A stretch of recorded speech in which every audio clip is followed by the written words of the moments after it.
Good morning, students. So now we are going to discuss the classification of the superconductors. So in last class we have to learn the general properties of the superconductors and the Meissner effect. Now we discuss the classification of the superconductors or types of the superconductors. In the presence of critical magnetic field, a superconductor loses its superconductivity nature and is converted into the normal conductor. Based on this conversion process, the superconductors are classified into two types, that is type 1 superconductor or soft superconductors. Type 2 superconductors, it is also known as hard superconductors.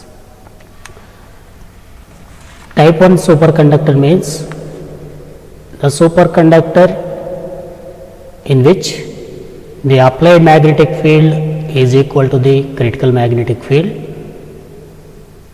That superconductor is immediately converts into the normal conductor, that is called type 1 superconductor.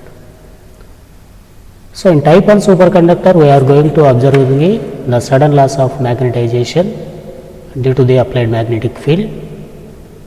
In this, the losses is observed immediately or suddenly. Such a type superconductors are called as type 1 superconductors. So the examples of the type 1 superconductors are tin, mercury, nibonium, vanadium, aluminum, zinc, gallium. These are the examples of the type 1 superconductors. So in the type 1 superconductors, let us take a superconductor is placed in the magnetic field along the x-axis.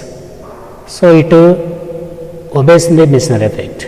That means when a superconductor obeying the Meissner effect means that does not allow the magnetic lines of forces.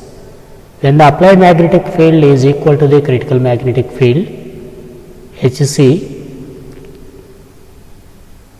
then immediately the magnetization, that is the negative magnetization,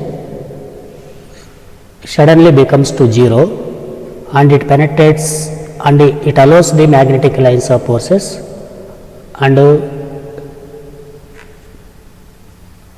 penetrates the lines through the superconductor. That means internally this superconductor is converted into the normal conductor. In this process, the conversion is observed very quickly or fastly. Such type superconductors are known as type 1 superconductors. So for the observation of the magnetization in type 1 superconductors, we are going to observe this graph. In this graph, the applied magnetic field takes along the x-axis, the magnetization along the y-axis. With increasing field, already up to a particular magnetic field is superconductor, beyond that field is converted into the normal conductor. So the magnetic field gradually increases, the applied magnetic field reaches to a particular value, then superconductor is converted into the normal conductor immediately. Beyond this magnetic field, with the increasing magnetic field, the magnetization remains constant. So up to a particular magnetic field it behaves as a superconductor, beyond that it is converted into the normal conductor. When it is in superconducting state, it obeys the Meissner effect. So that's why it will not allow the magnetic lines of forces. When it is converted into the normal conductor immediately or fastly, then it obeys the Meissner effect. So it does not obey the Meissner effect. So is allowing the magnetic lines of forces. So in the type 1 superconductor we are going to observe the sudden loss of magnetization, it exhibits the Meissner effect. So the applied magnetic field or critical magnetic field is nearly 0.1 Tesla. There is no mixed state. Here we have to observe either superconducting state or normal state. So that's why here we will not observe the mixed state. These are called as soft superconductors. So the examples are lead, tin, mercury, vanadium, nibonium, nibonium. These are the examples of the type 1 superconductors. So these superconductors are type 1 superconductors and they are the soft superconductors. And coming to the second one, type 2 superconductors. Type 2 superconductors are the hard superconductors, we will know very well. When the applied magnetic field reaches to lower critical magnetic field Hc1, the conversion process starts and it is completed slowly. Upper critical magnetic field Hc2, such a type of superconductors are known as type 2 superconductors. In type 2 superconductors, with applied magnetic field or with applied magnetic field Hc1, the conversion process just started and this conversion is completed at the Hc2 or upper critical magnetic field. So the conversion we are going to observe very slowly. Such type of superconductors are called as type 2 superconductors. These type 2 superconductors are the hard superconductors. The examples of the type 2 superconductors is trinibonium, tin, nibonium, germanium, zirconium, nibonium, and these are the examples of the type 2 superconductors.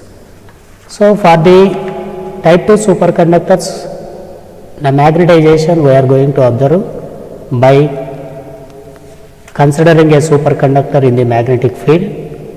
So when a superconductor is observed in the magnetic field, it expels the magnetic lines of forces. Why? Because it obeys the Meissner effect. So the magnetization, negative magnetization is maximum. So when the applied magnetic field reaches to a particular value, that is Hc1, so this superconductor lost its superconductivity and conversion starts. When the applied magnetic field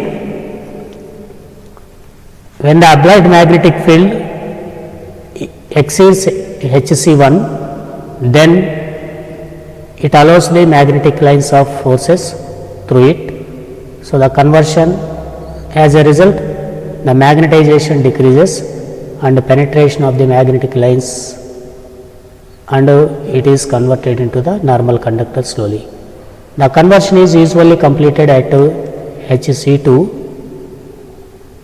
where the penetration converts the entire surface. Thus in between Hc1 and Hc2 we are going to observe the mixed state. So below Hc1 it is a superconductor. At Hc1 the conversion is started and is completed within Hc2. So here the conversion slowly observed. So that's why in between Hc1 and Hc2 we have to observe the mixed state. After Hc2, the conversion, it is converted into the complete normal conductor. So it is called type 2 superconductor.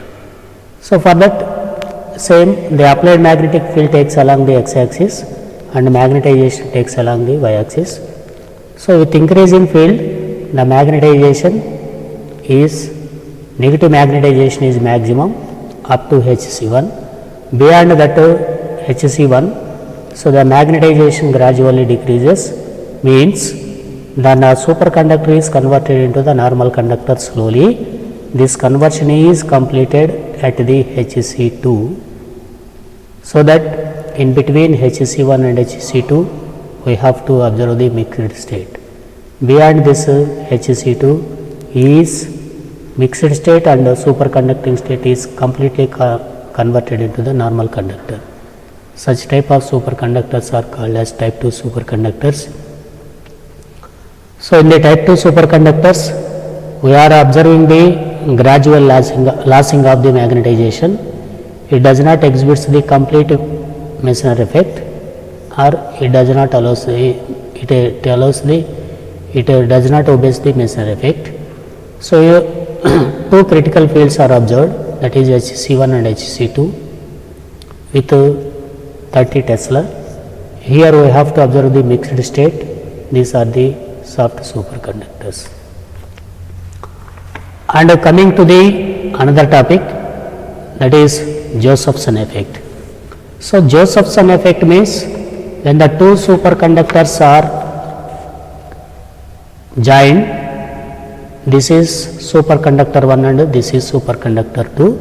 When the two superconductors are joined with the thin insulating layer,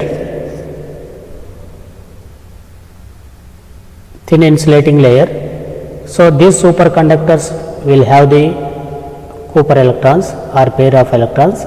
So this pair of electrons will try to penetrate from one side to another side. They constitute electrical current.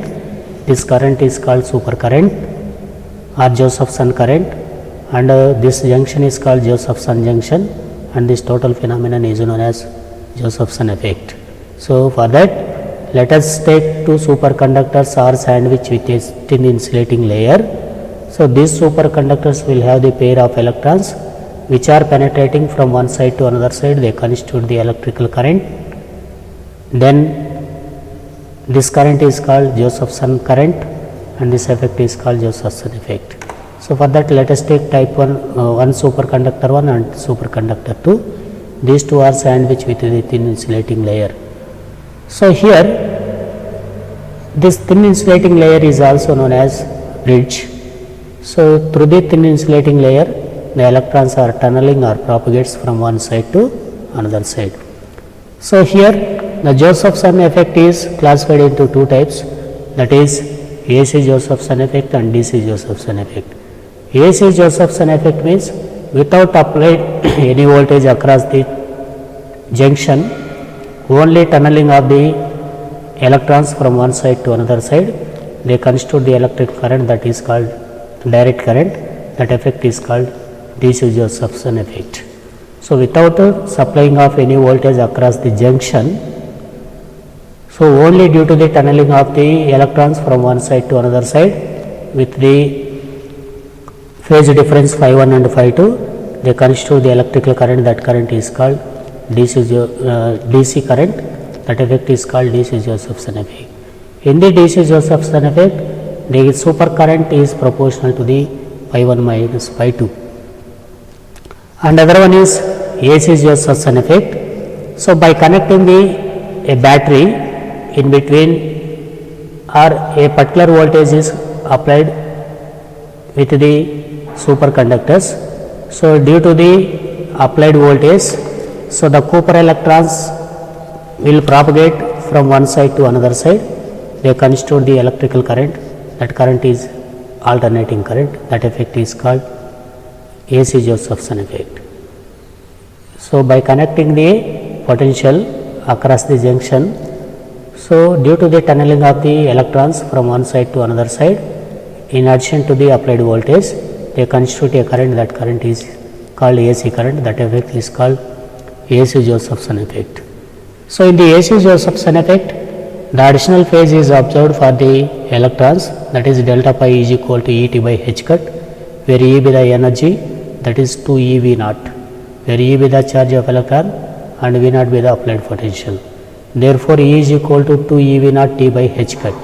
So it can be written as omega T, where omega is equal to 2 eV naught by h cut. So the tunneling current for the AC Josephson junction is given by I is equal to I naught into sin pi naught plus delta pi. So it can be written as I is equal to I naught into sin pi naught plus omega t, where omega is equal to angular frequency. That angular frequency is 2 eV naught t by h cut. So in the AC effect, it can be observed or in the AC Josephson effect, the voltage current relation can be observed with the voltage and the current I. So voltage takes along the x-axis or current along the y-axis. We plot a graph. Up to a particular voltage, the current is at steady state. Beyond that voltage, it can be rapidly increases. So up to a particular voltage, it can be the super current is at steady state. Beyond that particular voltage, the current is rapidly increases. That particular voltage is known as critical voltage. So that is the applications of Josephson effect, which are used in the so this is the Josephson effect and its classification of the Josephson effect.